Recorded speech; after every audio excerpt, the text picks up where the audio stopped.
La reflexión de esta semana la titulamos Salario mínimo, un debate que perdura en el tiempo. El aumento del salario mínimo para el 2025 fue del 9,5%, mientras que la inflación para el 2024 se estima en un 5% aproximadamente, y la productividad laboral por trabajador, según el DANE, se calcula en 1,76%. Los analistas ortodoxos, reiterando sus críticas habituales, afirman que este incremento va a tener impactos negativos porque va a crecer el desempleo, va a crecer la informalidad laboral y va a crecer nuevamente la inflación, obligando al Banco de la República a incrementar nuevamente las tasas de interés, lo que dificultaría la política de reactivación de la economía nacional. Sin embargo, estos argumentos, como lo mostramos en el cuadro que está en la pantalla, se contradicen con el comportamiento reciente de los indicadores económicos. Se observa que el desempleo, la informalidad laboral y la inflación han disminuido con aumentos del salario mínimo que han sido superiores a la inflación causada, garantizando un crecimiento real del poder adquisitivo del salario mínimo en nuestro país. Es importante recordar que en Colombia los salarios tienen una participación muy baja en el ingreso nacional, alrededor del 33%, mientras que en los países de la OCDE superan el 50%.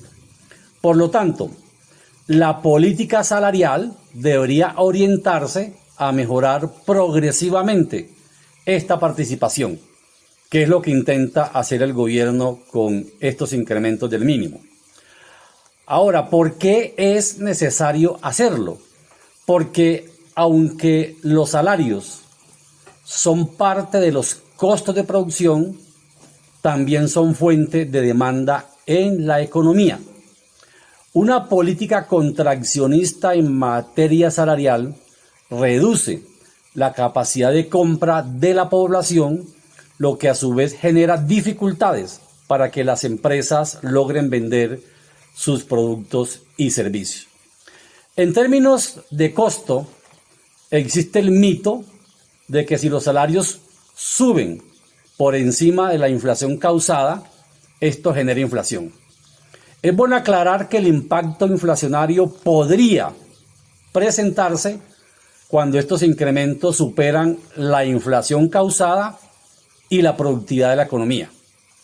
Pero como los salarios, si mucho, representan en Colombia el 30% de los costos de producción de las empresas, los crecimientos por encima de la inflación causada y productividad tienen un impacto muy marginal.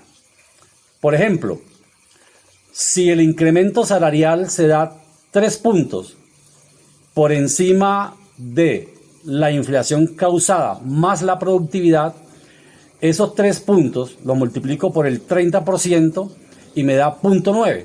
Es decir, que ese incremento impactaría los costos totales de producción en menos del 1%. Y como se ve en el cuadro que está en la pantalla, estos incrementos reales del mínimo, teniendo en cuenta la productividad laboral por trabajador, tienen impactos muy marginales, que podrían ser absorbidos por el margen de ganancia del empresario y el impacto inflacionario sería nulo. O podría asumirse parcialmente y el impacto inflacionario sería incluso mucho más bajo. Una de las variables claves, para los incrementos salariales y el mínimo, desde luego, además de la inflación causada, es la productividad. Esta se ha calculado con una metodología que es la productividad total de los factores, que ha sido muy confusa. Por esta razón, las centrales obreras han planteado que el referente de productividad para los incrementos salariales debe ser la productividad laboral, puede ser por trabajador o por hora trabajada.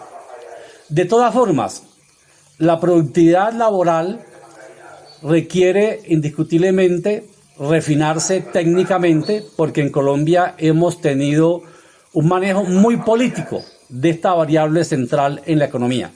Y es importante que tengamos en el país una definición científica, y creo que es el reto inmediato que tenemos en el mundo laboral, en el Estado y en el gremio empresarial, para evitar desgastes innecesarios en estas negociaciones.